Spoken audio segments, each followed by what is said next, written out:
नमस्कार, स्वागत है आपका नापाक में। मैं हूं आपके साथ शिवम दत्त मेहता।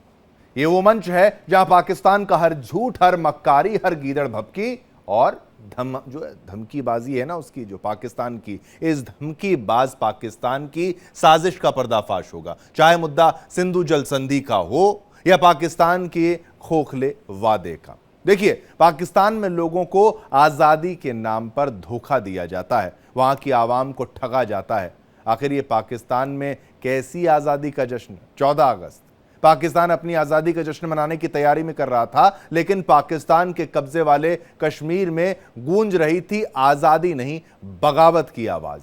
यानी पाकिस्तान में जश्न से पहले बगावत और जश्न के बाद गोलियों की तड़तड़ाहट। पाकिस्तान में आजादी का जश्न मना रहा था जब वो, लेकिन ये जश्न खुशियों का नहीं, मातम का सबब बन गया। कराची की रात पटाखों की नहीं, बारूद और गोलियों की गूंज में डूब गई। जहां आसमान में लहराना थे झंडे, वहीं गूंज रही थी बंदूकों की तड़तड़ाहट। आज हम आपको दिखाएंगे कि पाकिस्तान में क्या हो रहा है, वहां की असली तस्वीर क्या है, बिना किसी लाग लपेट के, बिना किसी डर, क्योंकि नापाक पाकिस्तान का सच जो है वो जानना जरूरी है। और आज नापाक में पाकिस्तान की एक एक बखियां उधेड़ेंगे, तो हो जाइए तैयार।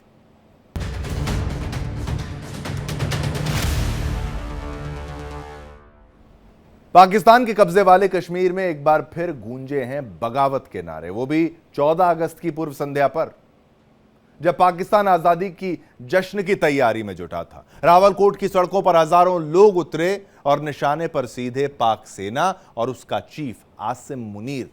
प्रदर्शनकारियों ने मुनीर को अमेरिकी कठपुतली बताया, सही तो बताया, और नारे लगे, अमेरिका ने कुत्ते पाले, वर्दी वाले वर्दी वाले। फिर सुनाता हूं, अमेरिका ने कुत्ते पाले, वर्दी वाले वर्दी वाले।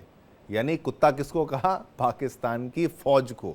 अमेरिका का कुत्ता जो कौन है? वो पाकिस्तान की फौज। इस तरीके का नारा लगा, मैं नहीं कह रहा। ये वही पीओके है जिसे पाकिस्तान हमेशा झूठ बोलता है, अपना कहता है, लेकिन यहां के लोग सालों से कह रहे हैं हमें चाहिए आजादी। पाकिस्तान से, मुजफ्फराबाद से लेकर रावलकोट तक ये लावा बार बार फूट चुका है। और अब सवाल है कि पाकिस्तानी फौज कश्मीरियों की आवाज दबाएगी या फिर यह आवाज उस नक्शे को बदल देगी जिसे पाकिस्तान दशकों से सच मान बैठा है। रिपोर्ट देखिए।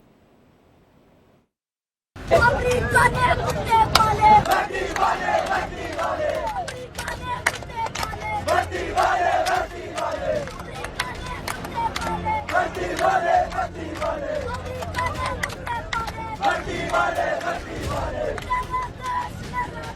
काशर देश, काशर देश, काशर देश, काशर देश, काशर देश, काशर देश। आजादी, आजादी, आजादी। पाकिस्तान की आजादी वाले दिन पीओके में फूटा गुस्सा। आजादी से महज एक दिन पहले पाकिस्तान अधिकृत जम्मू कश्मीर के रावलकोट में गूंज उठी बगावत की आवाज। सड़कों पर उमड़े लोग और निशाने पर पाकिस्तानी सेना।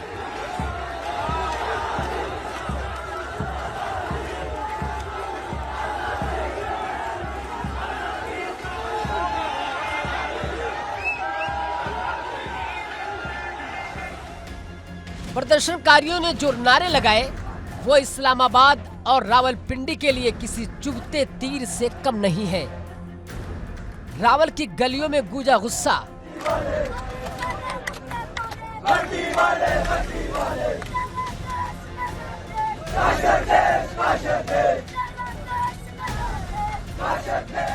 अमेरिका ने कुत्ते पाले, वर्दी वाले वर्दी वाले।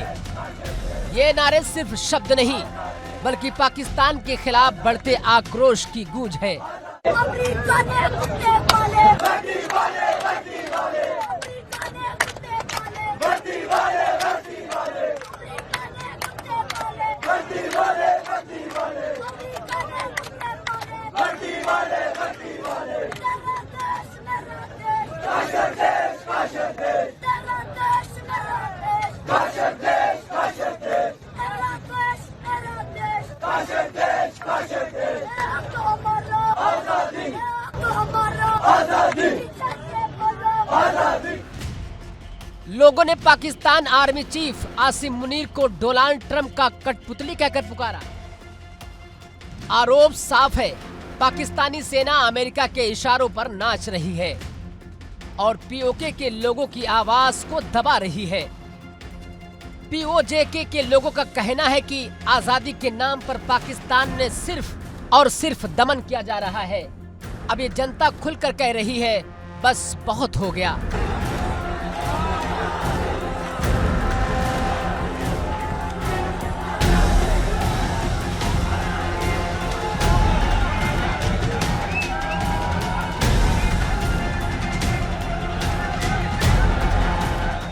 आजादी से एक दिन पहले ये विरोध इस बात का संकेत देता है कि पीओजेके में पाकिस्तानी सेना के खिलाफ आग अब जमीनी हकीकत बन चुकी है।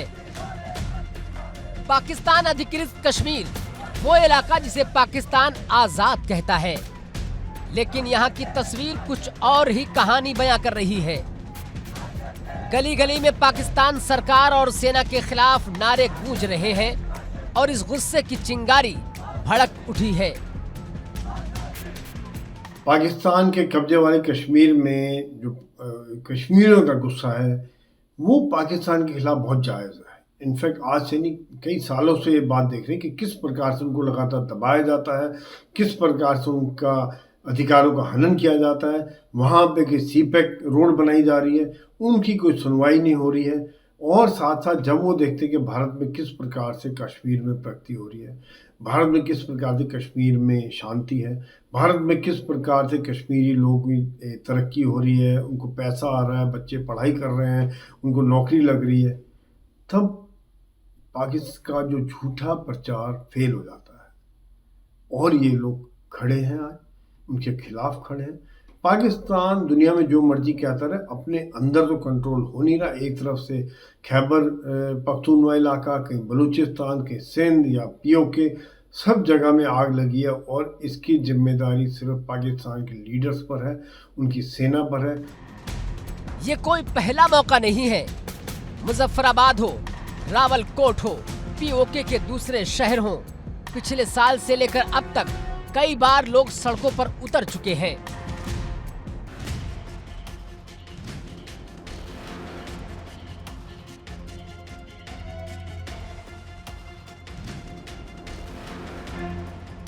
पिछले साल मई में मुजफ्फराबाद में हिंसा भी भड़की, पुलिस ने आंसू गैस छोड़ी तो प्रदर्शनकारियों ने भी इसका जवाब पत्थर से दिया था।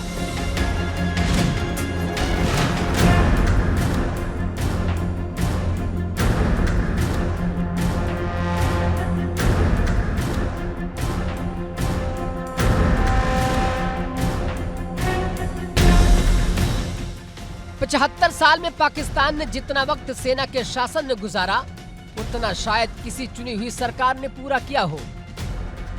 यह मुल्क आज भी एक ही सवाल के साथ खड़ा है, क्या यहाँ लोकतंत्र कभी सच में पनप पाएगा या हमेशा बूटों की धमक में दबा रहेगा? पाकिस्तान एक ऐसा मुल्क है जहाँ आजादी के बाद से लोकतंत्र कई बार सेना के बूटों तले रौंदा गया। यहाँ लोकतंत्र महज दिखावा है और चुनी हुई सरकारें, नेता सब एक ही बदकिस्मती के शिकार हैं। दिलचस्प बात यह है कि पाकिस्तान का पूरा सियासी और सैन्य नेतृत्व भारत को कोसने में व्यस्त है। बीते दिनों भी पीएम शहबाज शरीफ ने भारत को धमकी दी। सेना प्रमुख आसिम मुनीर ने भी भारत को गीदड़ भभकी दे रहे हैं, लेकिन उनके ही घर में लोग पाकिस्तान की नीतियों के खिलाफ विद्रोह कर रहे हैं। अब तो पीओके में भारत के समर्थन की आवाज भी सुनाई देने लगी है। यानी पाकिस्तान का आजाद कहलाने वाला कश्मीर खुद पाकिस्तान की नीतियों से कैद महसूस कर रहा है।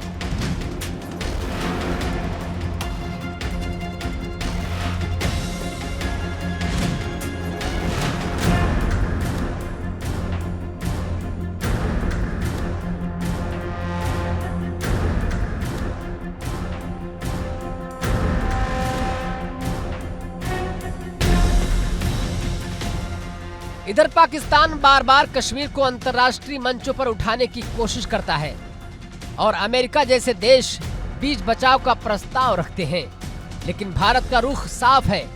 अगर बात होगी तो सिर्फ पीओके पर होगी, वो भी सीधे पाकिस्तान से, किसी बिचौलिए के बिना होगी। दरअसल कश्मीर पर मध्यस्थता करने को बेताब अमेरिकी राष्ट्रपति डोनाल्ड ट्रंप को भी भारत ने साफ कर दिया कि अब पुराना खेल नहीं चलेगा। भारत के लिए असली मुद्दा है पाक अधिकृत कश्मीर को वापस लाना, और इसके लिए किसी तीसरे देश की मदद की जरूरत नहीं है। भारत का यह संदेश न सिर्फ पाकिस्तान के लिए बल्कि पूरी दुनिया के लिए साफ है कि कश्मीर भारत का हिस्सा है और पीओके को वापस लेना ही अगला कदम। इसमें कोई तीसरा देश न बीच में आएगा और न ही इसकी जरूरत है।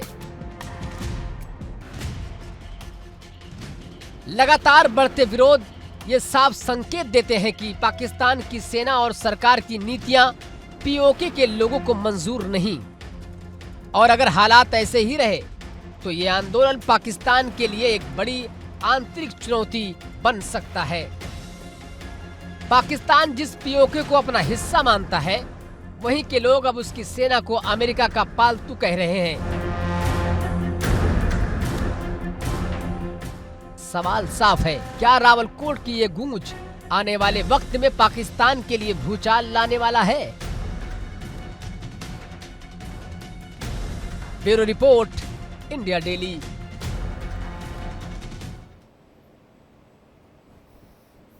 चौदह अगस्त पाकिस्तान में आजादी का जश्न, लेकिन जश्न में भी मौत का मातम घुल गया।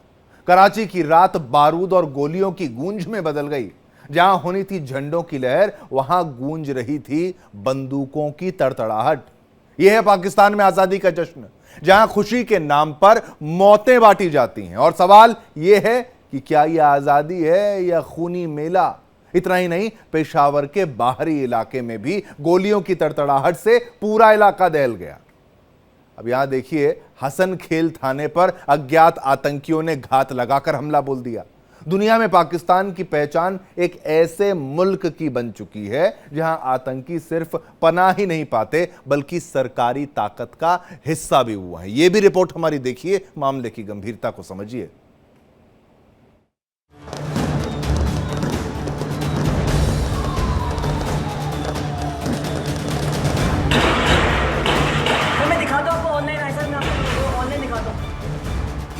पाकिस्तान में आजादी का जश्न मातम में बदला।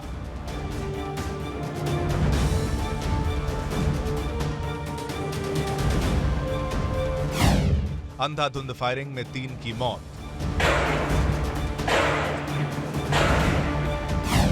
ताबड़तोड़ गोलीबारी में 60 से अधिक लोग घायल।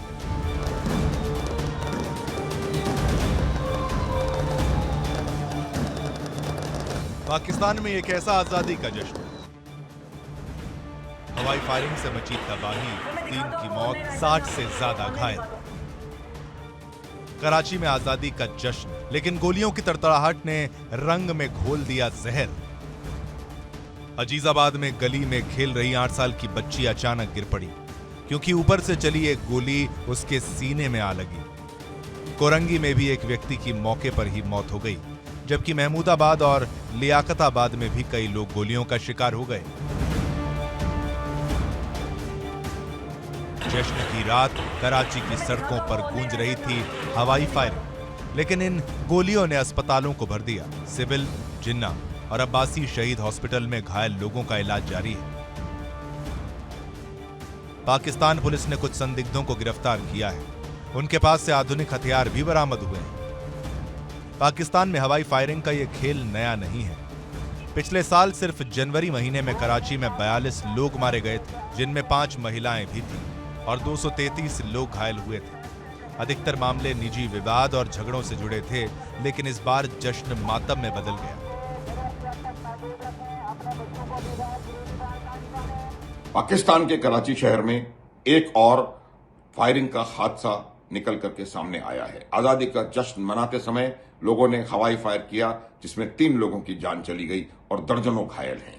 उन 3 लोगों में एक छोटी मासूम बच्ची भी है। देखिए, इस प्रकार की जो हादसे होते हैं, इस प्रकार के जो फायरिंग इंसिडेंट्स होते हैं, उससे 2-3 बातें उभर करके सामने आती हैं। पहली बात तो यह है कि पाकिस्तान में लॉ एंड ऑर्डर की सिचुएशन जो है, मेरे को लगता है कहीं ना कहीं बहुत ज्यादा खराब हो रही है और उसको हम डायरेक्टली उनकी अर्थव्यवस्था इकोनॉमी से कोरिलेट कर सकते हैं। और जिस प्रकार से इस प्रकार ऐसे इंसिडेंट्स न केवल कल हुआ, आज हुआ है, बल्कि कुछ महीने पहले भी एक ऐसा इंसिडेंट हुआ था जहां 42 लोगों की मौत हुई थी और लगभग 250 के आसपास लोग घायल हुए थे। तो इस तरह के हादसे बढ़ते जा रहे हैं, फ्रीक्वेंसी में भी और इंटेंसिटी में भी। और इसकी वजह यह है कि वहां पर लॉ एंड ऑर्डर काफी हद तक खराब हो चुका है और हथियार एक ऐसी चीज है जो वहां के आम लोगों के पास आम तौर पर आसानी से आ जाता है और उसका वो प्रयोग करते हैं, चाहे वो खुशी का मौका हो या चाहे कैसा भी कोई भी मौका हो। पुलिस का कहना है कि इन घटनाओं के पीछे व्यक्तिगत दुश्मनी, मतभेद और डकैती की कोशिशों का विरोध जैसे कारण भी सामने आ रहे हैं। लेकिन सवाल यह है कि क्या आजादी का जश्न गोलियों के साए में मनाना ही पाकिस्तान की नई परंपरा बन चुकी है?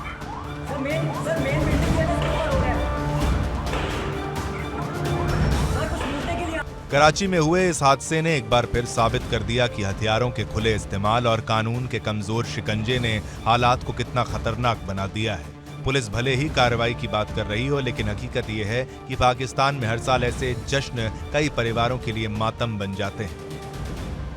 वहीं पेशावर के बाहरी इलाके में बुधवार देर रात गोलियों की तड़तड़ाहट से पूरा इलाका दहल उठा। हसन खेल थाने पर अज्ञात आतंकियों ने घात लगाकर हमला बोला। भारी हथियारों से की गई इस फायरिंग में पुलिस का एक कांस्टेबल अबू बकर ढेर हो गया, जबकि अधिकारी हारून गंभीर रूप से घायल हो गए। पाकिस्तानी अधिकारियों का कहना है कि इस हमले के पीछे सक्रिय आतंकी नेटवर्क का हाथ है।